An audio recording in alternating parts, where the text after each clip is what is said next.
On vient de sortir d'un restaurant et en fait là... Arrête. J'ai mangé des huîtres. C'était des huîtres frites parce que c'est la spécialité d'ici en fait. Quand on est arrivé en bateau, on voyait plein de parcs à huîtres. Et du coup, ben, là, tous les restos, ils en font. Et franchement, c'était délicieux. Vraiment, vraiment très bon. On verra demain. Aussi, on a mangé des gyoza qui étaient franchement très bons. Et je crois que c'était des gyoza aux légumes. Et on voulait absolument tester parce qu'on n'en avait pas trouvé depuis le début du séjour. Mais vraiment, on regrette pas. Non, dégrossis. Et attention, justement, parce que là, t'es en 3. Enfin trouvé les dango emoji. Bastien, qu'en as-tu pensé? Bah c'est en gros c'est juste la pâte des mochi sans l'intérieur. Moi je trouve ça va, mais je suis un peu déçu parce que je m'attendais à un truc, mais je sais pas à quoi je m'attendais, mais je m'attendais à un truc. Et coucou, on est bien arrivé à Miyajima. Franchement, l'île est super mignonne. Et son gros avantage, c'est qu'en fait, il n'y a pas beaucoup de touristes qui restent pour dormir. Parce que l'île est grosse, mais la partie qui est habitée est minuscule. Du coup, il y a très peu d'hôtels. Et on a la chance de pouvoir dormir 3 nuits dans un de ces hôtels. Et du coup, les touristes arrivent, mais par le bateau qu'on a pris il y a quelques heures. Et du coup, le matin très tôt et le soir à partir de 18h, il n'y a plus personne sur l'île. Enfin, plus beaucoup de touristes. Et donc, c'est super agréable de pouvoir voir les lieux normalement très fréquentés sans touristes. Et demain, on se lève un peu tôt parce qu'on va prendre un télésiège pour monter au sommet de l'île. Et ensuite, comme ça, on va pouvoir redescendre en faisant tous les temples de l'île. Franchement, ça va être super. J'ai un peu d'appréhension parce que j'ai une grosse ampoule au niveau du pied, du coup je boite rapidement. Mais je pense que la beauté du paysage me fera oublier la douleur. Bisous!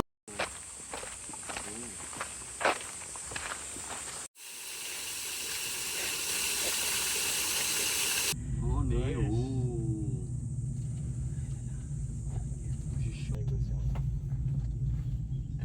Je vais monter hier soir.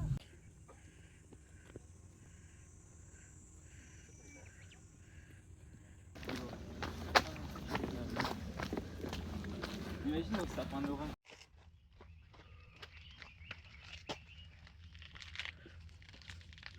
Et coucou! On est en haut de la montagne. On vient de monter 100 mètres en dénivelé parce que les 400 mètres d'avant, on les avait fait en téléphérique. Et là, on peut voir de où on vient. On a dû descendre tout ça et remonter, mais franchement, ça se fait facilement. Et puis là, on va faire une petite boucle vers le haut de la montagne et puis on va redescendre tout à pied. Ça va être top!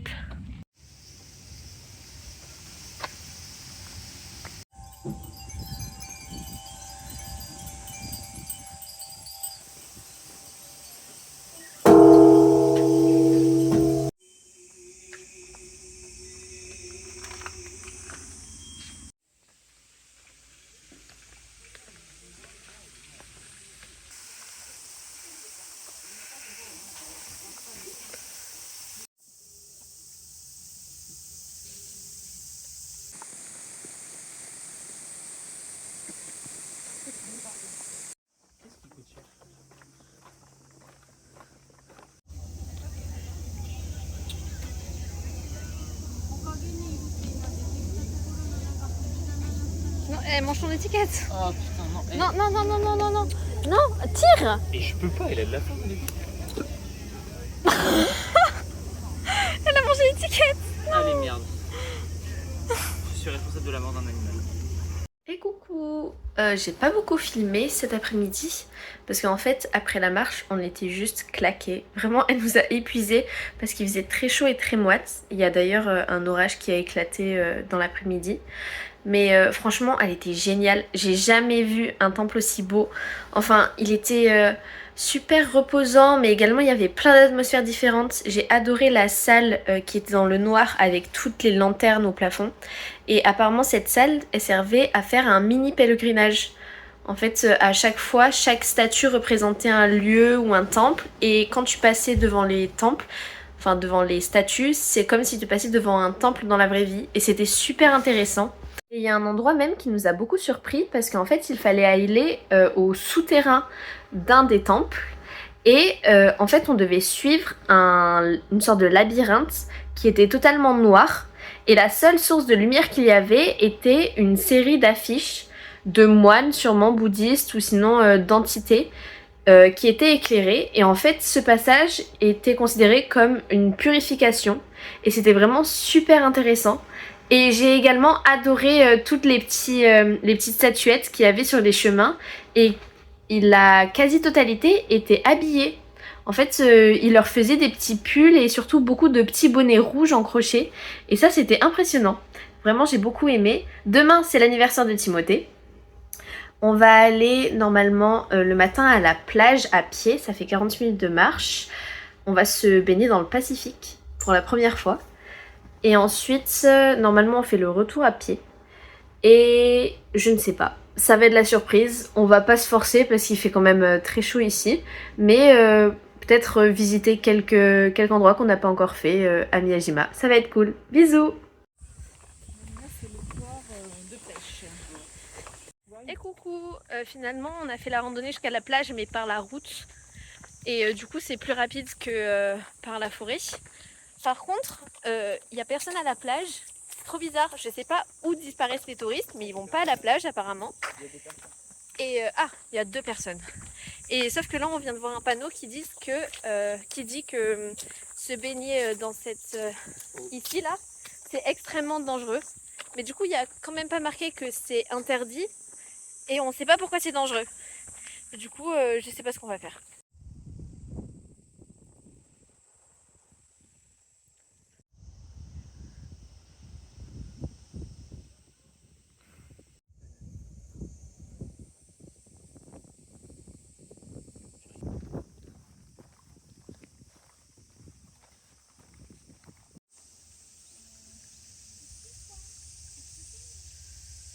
Coucou! Et coucou! On est en train de faire une randonnée là de normalement 1h30 avec 200 de D+, et 200 de D-. Et on part d'une plage, peut-être pas celle-là, je sais plus où est-ce qu'elle est localisée, tout en bas là. Et on va aller par là-bas jusqu'à une autre plage. Ça va être génial. Là pour l'instant, je pense qu'on doit être pas mal vers le haut et on va plutôt vite. C'est chouette. Dis qu'on est passé pour une fois en randonnée. Ah, oui, on est passé par une sorte de camp de vacances abandonné. Ça avait l'air génial, mais apparemment ça coûtait trop cher à la mairie. Du coup, ils ont vraiment tout laissé à l'abandon. Et c'est bien dommage parce que c'est un cadre super sympa ici. Et montre en haut aussi, Marie-Lou. Où ça? Là-haut. Il y a plein de montagnes qui nous entourent. Photo de daron divorcé. On vient de là, tout en bas, et c'est ici qu'on s'est baigné. Là-bas, là. Encore des fougères. Ça nous défonce les jambes. On souffre là. Tim, que penses-tu de ta journée d'anniversaire? Ah, c'est génial! Timothée, ça va casser! T'as pris trop de protéines!